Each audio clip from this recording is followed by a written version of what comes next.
तो दोस्तों एक बार फिर से स्वागत है आप सभी का आपके अपने चैनल स्कॉलर इंग्लिश पर। मेरा नाम है दीपिका कुमावत और आज की इस वीडियो में हम डिस्कस करने जा रहे हैं द हिंदू एडिटोरियल का वोकैब एनालिसिस। आशा करती हूँ कि आप इन सेशंस के साथ रेगुलरली जुड़ रहे हैं और इनका बेनिफिट भी उठा रहे हैं। इन सेशंस का मकसद है आपकी वोकैब पावर को और ज़्यादा इन्हांस करना। और ये जो वोकैब सेशंस है ये बैंक, एसएससी, रेलवे, यूपीएससी या फिर किसी भी कॉम्पिटिटिव एग्जाम के लिए इक्वली बहुत ही ज़्यादा इंपॉर्टेंट है। तो चलिए ज़्यादा देर ना करते हुए बढ़ते हैं हमारे वोकैब शो की तरफ और जानेंगे कि आज का हमारा सबसे पहला वर्ड कौन सा है। तो आज का हमारा सबसे पहला वर्ड है सिनिसिज्म। सिनिसिज्म का मतलब होता है उदासी। जो इंसान नेगेटिव थॉट्स रखता हो या फिर हर पल निराश और उदास रहता हो उसे हम कहेंगे सिनिसिज्म। ये हमारे पास पार्ट ऑफ स्पीच में नाउन है। सिनोनिम इसका होता है स्केप्टिसिज्म। स्केप्टिसिज्म का मतलब होता है उदासी होना, उदास रहना। एंटोनिम इसका होता है ऑप्टिमिज्म। ऑप्टिमिज्म का मतलब होता है पॉजिटिव थॉट्स रखना। अब एग्जाम्पल देखते हैं। एग्जाम्पल इसका है his words were tinged with cynicism, यानी कि उसके शब्द निराशा से भरे हुए थे। इस कॉन्टेक्स्ट में हम जो है वो सिनिसिज्म इस वर्ड का यूज कर पाएंगे अलग अलग सेंटेंसेस में। इसी के साथ हम आगे बढ़ेंगे हमारे नेक्स्ट वर्ड की तरफ। देन हमारा अगला वर्ड है अस्टैरिटी। अस्टैरिटी का मतलब होता है तपस्या या फिर संयम। ये भी हमारे पास पार्ट ऑफ स्पीच में नाउन है। सिनोनिम इसका होता है रिस्ट्रेंट या फिर मॉडरेशन, यानी कि संयम बनाकर रखना। एग्जाम्पल इसका है war was followed by many years of austerity, यानी कि युद्ध के बाद कई वर्षों तक संयम बनाकर रखा गया। इस कॉन्टेक्स्ट में हम जो है वो अस्टैरिटी इस वर्ड का यूज कर पाएंगे अलग अलग सेंटेंसेस में। इसी के साथ हम बढ़ेंगे हमारे नेक्स्ट वर्ड की तरफ। देन इसके बाद हमारा वर्ड है प्रैग्मेटिक। प्रैग्मेटिक का मतलब होता है व्यवहारवादी, यानी जो इंसान चीज़ों को प्रैक्टिकल तरीके से करता है, ना कि सिर्फ बातें करता है, उसे हम कहेंगे प्रैग्मेटिक। ये हमारे पास पार्ट ऑफ स्पीच में एग्जेक्टिव है, यानी कि विशेषण है। सिनोनिम इसका होता है प्रैक्टिकल या फिर रियलिस्टिक, यानी कि वास्तविक या फिर व्यवहारिक। एंटोनिम इसका होता है इम्प्रैक्टिकल या फिर अनरियलिस्टिक, यानी कि जो इंसान सिर्फ बातें करना जानता हो, प्रैक्टिकली कुछ करना ना जानता हो, रियल में कुछ करना ना जानता हो। एग्जाम्पल से देखते हैं। एग्जाम्पल इसका है she was a dreamer not pragmatic, यानी कि वो सिर्फ सपने देख सकती है, हकीकत में कुछ कर नहीं सकती, प्रैक्टिकली कुछ कर नहीं सकती। इस कॉन्टेक्स्ट में हम जो है वो प्रैग्मेटिक इस वर्ड का यूज कर सकते हैं। इसी के साथ हम आगे बढ़ेंगे हमारे नेक्स्ट वर्ड की तरफ और जानेंगे कि हमारा नेक्स्ट वर्ड कौन सा है। देन हमारा वर्ड है यूफोरिया। यूफोरिया का मतलब होता है उत्साह, बहुत ज़्यादा खुश होना, उसे हम कहेंगे यूफोरिया। ये हमारे पास पार्ट ऑफ स्पीच में नाउन है। सिनोनिम इसका होता है हैप्पीनेस और एंटोनिम इसका होता है डिप्रेशन। डिप्रेशन का मतलब होता है उदासीनता या फिर उदासी। अब एग्जाम्पल की मदद से समझते हैं। एग्जाम्पल इसका है I was in a state of euphoria all the day, यानी कि मैं आज पूरे दिन जो है वो खुशी की स्थिति में था, खुशी के माहौल में था। इस कॉन्टेक्स्ट में हम जो है वो यूफोरिया इस वर्ड का यूज़ कर पाएंगे।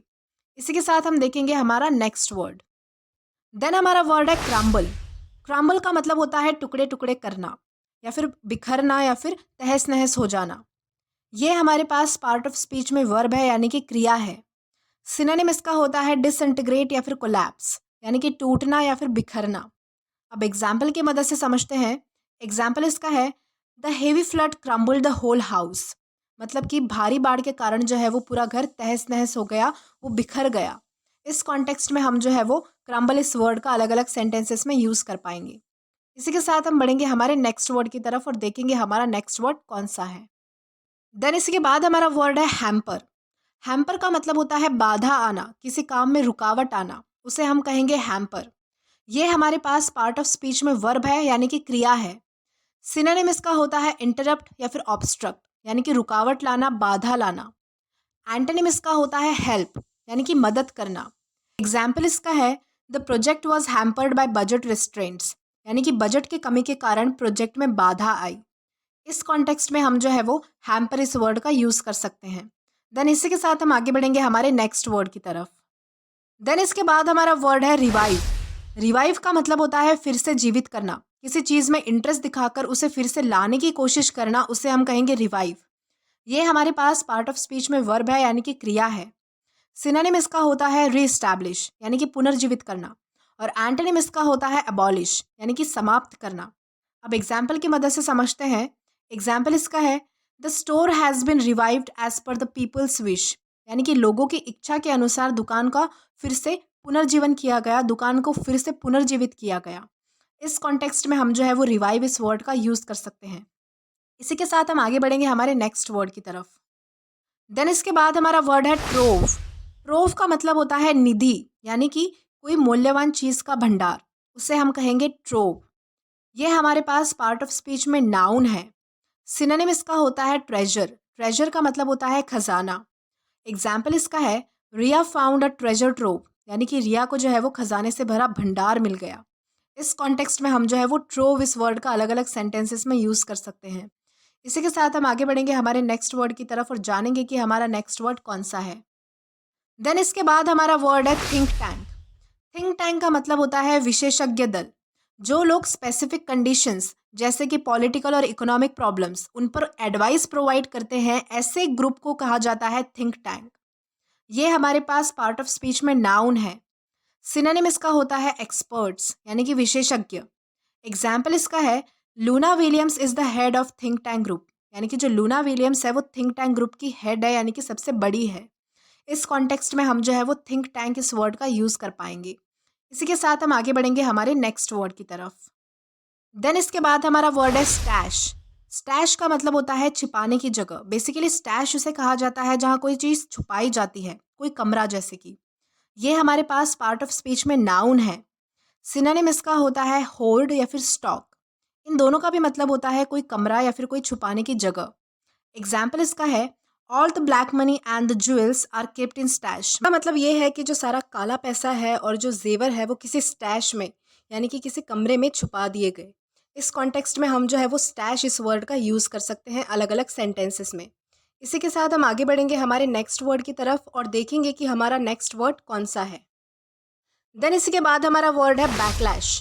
बैकलैश का मतलब होता है प्रतिक्रिया। जब किसी भी पॉलिटिकल या सोशल डेवलपमेंट होने पर लोगों की नेगेटिव प्रतिक्रिया आती है तो उसे बैकलैश कहा जाता है, या फिर किसी चीज़ का विरोध करना उसे भी बैकलैश कहा जाता है। ये हमारे पास पार्ट ऑफ स्पीच में नाउन है। सिनोनिम इसका होता है काउंटर ब्लास्ट। काउंटर ब्लास्ट का मतलब होता है विरोध करना। अब एग्जाम्पल देखते हैं। एग्जाम्पल इसका है the students are in backlash against the new education policy. मतलब कि नई एजुकेशन पॉलिसी आने की वजह से स्टूडेंट्स ने उसका विरोध किया, उस पर नेगेटिव प्रतिक्रिया दी। इस कॉन्टेक्स्ट में हम जो है वो बैकलैश इस वर्ड का यूज़ कर पाएंगे। इसी के साथ हम देखेंगे हमारा नेक्स्ट वर्ड। देन हमारा वर्ड है प्रोसिक्यूट। प्रोसिक्यूट का मतलब होता है मुकदमा चलाना। ये हमारे पास पार्ट ऑफ स्पीच में वर्ब है, यानी कि क्रिया है। सिनोनिम इसका होता है अक्यूज। अक्यूज का मतलब होता है किसी पे आरोप लगाना। और एंटोनिम इसका होता है डिफेंड या फिर पार्डन। डिफेंड का मतलब होता है सुरक्षा करना या फिर आत्मसुरक्षा करना, और पार्डन का मतलब होता है माफ़ करना। अब एग्जाम्पल की मदद से समझते हैं। एग्जाम्पल इसका है Neelam was prosecuted for his robbery, यानी कि नीलम पर डकैती का मुकदमा चलाया गया। इस कॉन्टेक्स्ट में हम जो है वो प्रोसिक्यूट इस वर्ड का यूज़ कर सकते हैं अलग अलग सेंटेंसेस में। इसी के साथ हम आगे बढ़ेंगे हमारे नेक्स्ट वर्ड की तरफ। देन हमारा वर्ड है एस्प्लेनेज। एस्प्लेनेज का मतलब होता है जासूसी। ये वर्ड स्पेशली तब यूज़ होता है जब किसी गवर्नमेंट द्वारा पॉलिटिकल और मिलिट्री इंफॉर्मेशन निकलवाने के लिए जासूसी की जाए, तब हम उसे कहेंगे एस्प्लेनेज। ये हमारे पास पार्ट ऑफ स्पीच में नाउन है। सिनोनिम इसका होता है स्पाइंग। स्पाइंग का मतलब भी होता है जासूसी करना या फिर किसी पर निगरानी रखना। अब एग्जाम्पल देखते हैं। एग्जाम्पल इसका है the soldier was charge for espionage, यानी कि एक सैनिक पर, एक सोल्जर पर जो है वो एस्प्लेनेज यानी कि जासूसी करने का आरोप है। इस कॉन्टेक्स्ट में हम जो है वो एस्प्लेनेज इस वर्ड का यूज़ कर सकते हैं।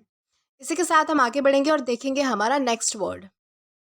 देन हमारा वर्ड है चंक। चंक का मतलब होता है टुकड़ा, किसी चीज़ का स्पेसिफिक हिस्सा या फिर अंश, उसे हम कहेंगे चंक।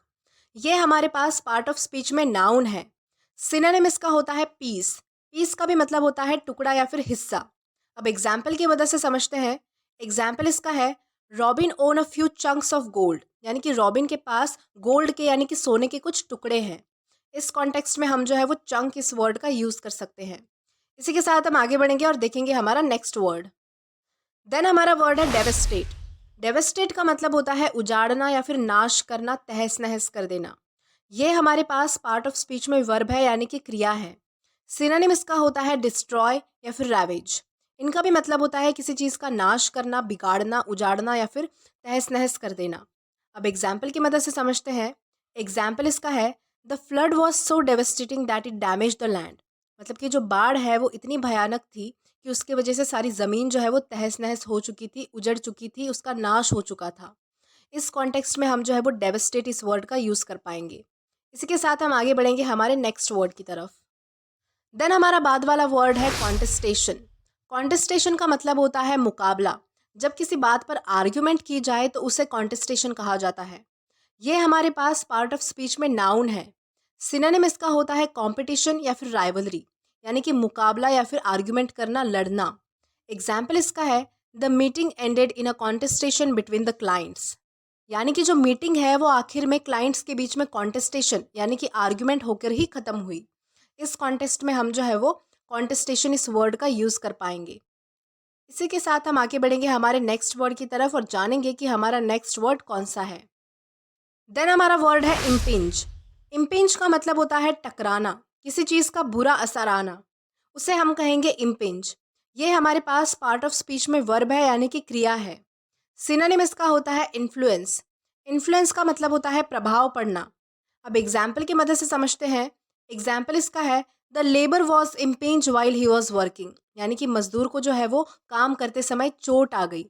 इस कॉन्टेक्स्ट में हम जो है वो इम्पिंज इस वर्ड का यूज़ कर सकते हैं। देन हम देखेंगे हमारा नेक्स्ट वर्ड।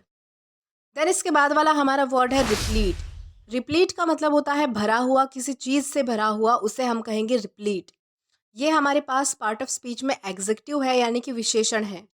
सिनोनिम इसका होता है फुल, यानी कि भरा हुआ। और एग्जाम्पल इसका है the class is replete with students, यानी कि जो क्लास है वो स्टूडेंट से भरा हुआ था। इस कॉन्टेक्स्ट में हम जो है वो रिप्लीट इस वर्ड का यूज़ कर पाएंगे।